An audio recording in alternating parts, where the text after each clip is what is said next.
Hello, everybody, and welcome to another episode of United Talks podcast. Today, we're going to be breaking down the latest Manchester United news, and we're going to start with the first one, which is basically the first. We have now known our fate in the FA Cup fifth round. Basically, we're getting another Premier League team. As many of you must have seen, we're playing against Fulham in the FA Cup, and yeah, it is another interesting team to play against. Not that we've really had a good game against them. We played against them this season twice, and we won them 1-0. So it's a good Premier League team, but there is more to it. I mean, like there is a chance that we're going to also win this one as well, but it's going to be a hard one because they're going to be coming for us and coming with a mindset of revenge. So I hope we've got our acts right. I mean, we'll play them in March, the first week of March, and then we're just going to show you the remaining fixtures as regards to the FA Cup, basically. I mean, Preston North End gets Burnley. Um, Aston Villa gets Cardiff City. Then Crystal Palace gets Millwall because Crystal Palace and Doncaster Rovers just played, and the Crystal Palace won 2-0. And then Man United play Fulham, as I said earlier. Newcastle gets Brighton and Hove Albion. That's going to be a tough fixture, man.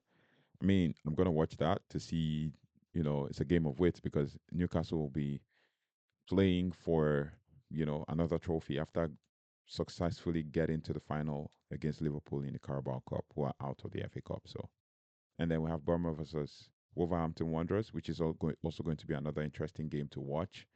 And then we have Man City versus Plymouth.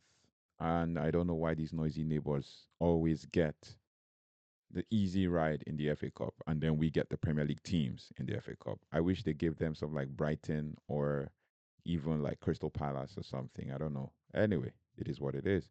And then Exeter or Nottingham Forest get Ipswich Town. So that's also going to be another interesting game. If Nottingham Forest wins Exeter, then we have uh Ipswich Town tie. So it is what it is. Hopefully, but the good thing about it is Manchester United gets Fulham, albeit at home, and I hope we would have picked up our home form. I mean, the game is going to be in about 3 weeks or 4 weeks from now. So, and then we would have probably played one Champions League game, no Europa League game. See me dreaming about Champions League. Oh my days, Europa League game. So it is what it is. I hope that we are able to win that one. So that's pretty much about that. And then we know our fate in the quarterfinals after that. Then the next one I'm going to show us here, which is the main point of this video, is Patrick Dogu and Aiden Heaven in the first training session. So basically, here in this training session, you can see Dalo, and then Casemiro coming in to the training session, and then that is Lindelof in the mind in the just released video, and that is Kobe Menu coming in as well in training session. So I think the thing about this training session, that's Yoro, Maguire, and Aiden Heaven, right? Aiden Heaven. And then you have Manuel Ugarte and Nusa Mazraoui also walking in. And then you have Patrick Dogu and Bruno Fernandes walking in as well in the training session.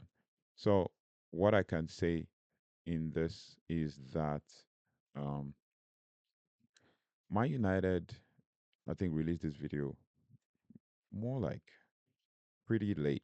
I mean, this video probably was before the Leicester game, but it's shown on the website as after the Leicester game. So, yeah. So, yeah. Now, in this training session, they do them the usual slap on the back for all of them to walk under that and then just to walk on both of them. You see all the whole squad, barring the injured players, with Casemiro, and then this is Toby Collier, Eriksen, Dogu, Xerxes, and the other coaches in the background playing the other the rondos. That's what it is called. And then yeah, then you have Ruben Amorim and the other two coaches, One's a technical coach, and then set piece coach. Basically, just kicking the ball around and discussing about tactics in Carrington.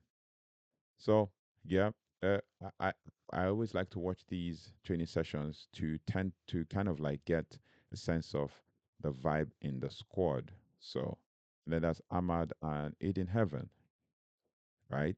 I'm so excited for this young player. He's pretty he's just 18. I'm so excited for him because he seems to be a very good prospect. I mean, got him for cheap, right? So yeah, hopefully he gets a chance to play for this great club. Not like some players like Jadon Sancho who likes to slag the club that he's played for, despite the fact that we the fans backed him and all of that. So yeah, AD Heaven seems to be all smiles and having fun. And then that's Ruben Amorim with the rest of the squad. And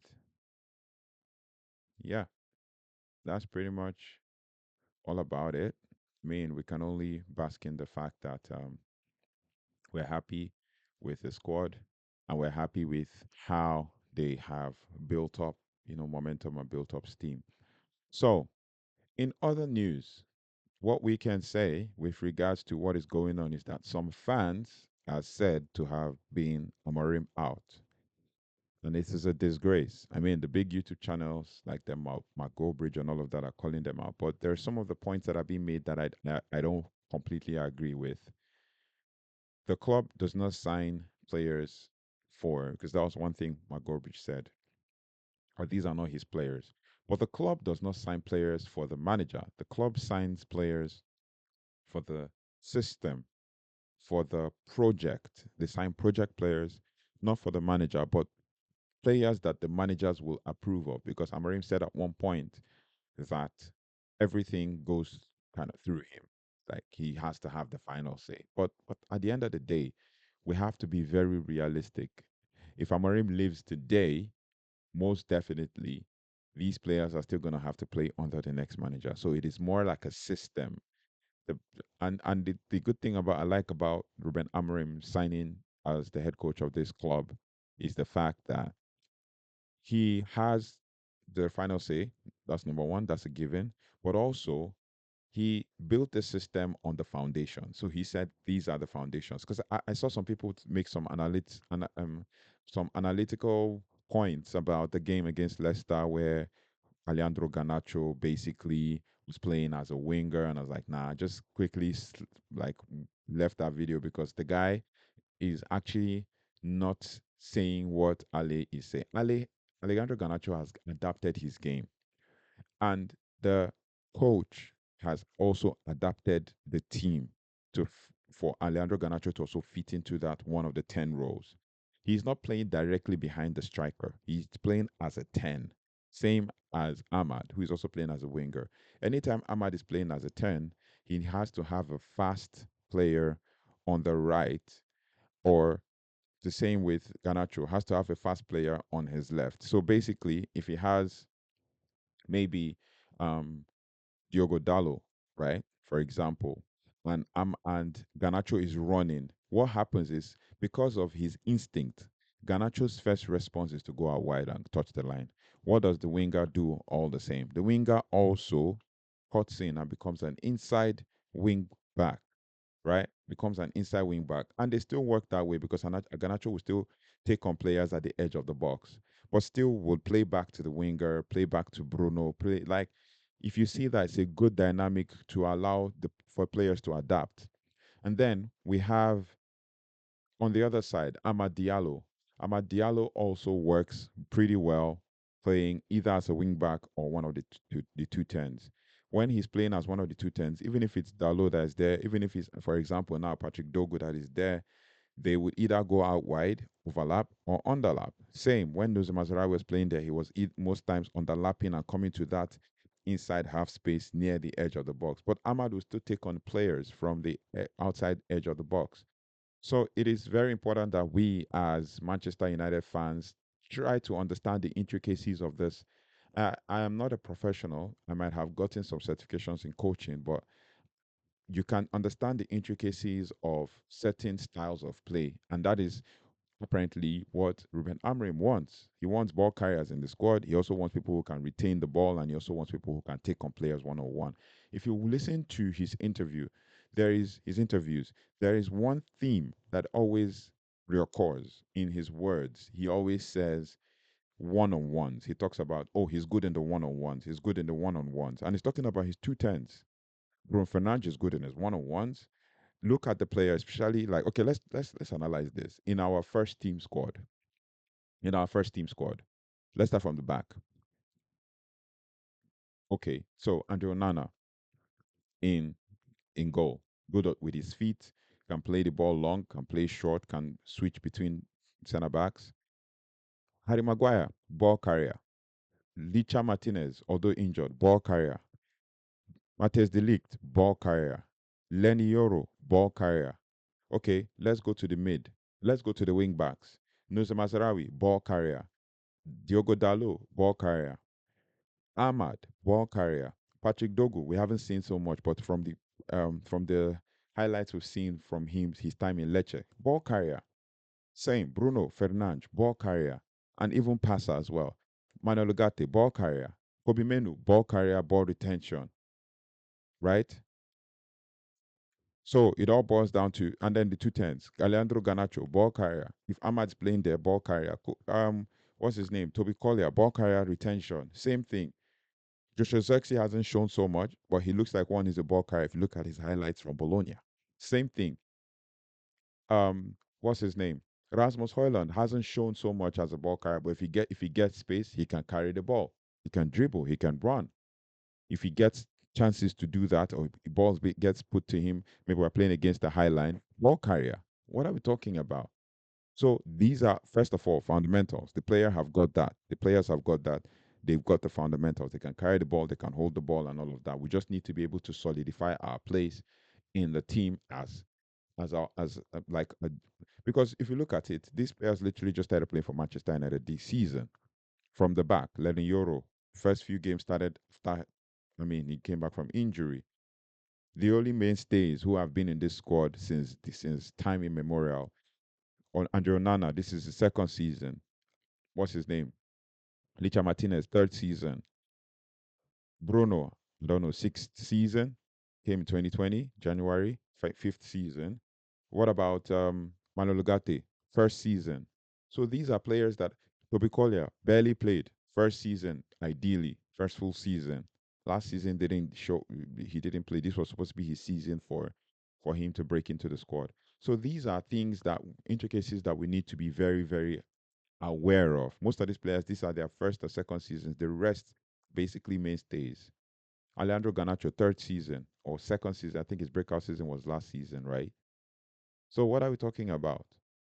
I mean, in 2022, FA Cup FA Youth FA Cup final or FA Youth Cup final, and then 2023 first season, 2024 second season, and then 2020 I mean 2024 2025 second season, 23 24 first season. So what I'm talking about, these are pretty much really new players in this squad. Ahmad, this is actually his first full season as a Manchester United player, right? All the others he's gone on loan and he's had so much experience, and even when he was on loan I followed him, Rangers and Sunderland. So this is his first season, so Ahmad is pretty much like a new player. So let's be very realistic about how we deal with things, especially if you're looking at it unbiased. I see a lot of fans say, "Oh, they want Amorim out because he's not flexible. He's not the." Don't let the media dictate how you support your club. Don't let anything outside from rival fans dictate how you support your club. Show your full support for Manchester United, and we can build from there. So, yeah, that's basically the new updates, the news and updates for Manchester United, and then we and I'm just really kind of annoyed that fans are turning on the manager. I mean, he's barely even started, literally. Like, I mean, he came in November, end of November. This is December, January, 2 months in, and we're in 10th day of February. What are we talking about, guys? We need to be realistic about things and allow this manager to build his squad. A few tweaks here and there, probably one more striker, and then one more or two more from the academy from to boost the forward line, and then one more wing back, two more midfielders, one more center back, and most probably someone else in goal, right? To give Andrew Nana competition for his spot if Andrew Nana is going to be here in the long run. Trust me, because half this team are going to go in the summer without a new contract. Christian Eriksen, Victor Lindelof, Johnny Evans. Then we will have to start again. And then not to talk of Anthony and Rashford will probably be sold. Anthony is doing well in Real Betis. Rashford is already first game doing well for Aston Villa. And Sancho has an obligation to buy and can go for all we care as fans. We are sad that he has to disrespect the club so much. But it is a disgrace for fans to be turning on Amarin already. So, yeah, that is my thought on all these things. And that's the latest we have on Manchester United. Thank you so much for liking, sharing, and subscribing. If you haven't already, please do like, share, subscribe so we can build this community together. Thank you so much. And I hope that Patrick Dogo and Aiden Heaven do well as Manchester United players and don't let this toxic atmosphere created by some fans, just ruin their careers in this club. Take care, goodbye, and God bless. And I'll see you on the next one.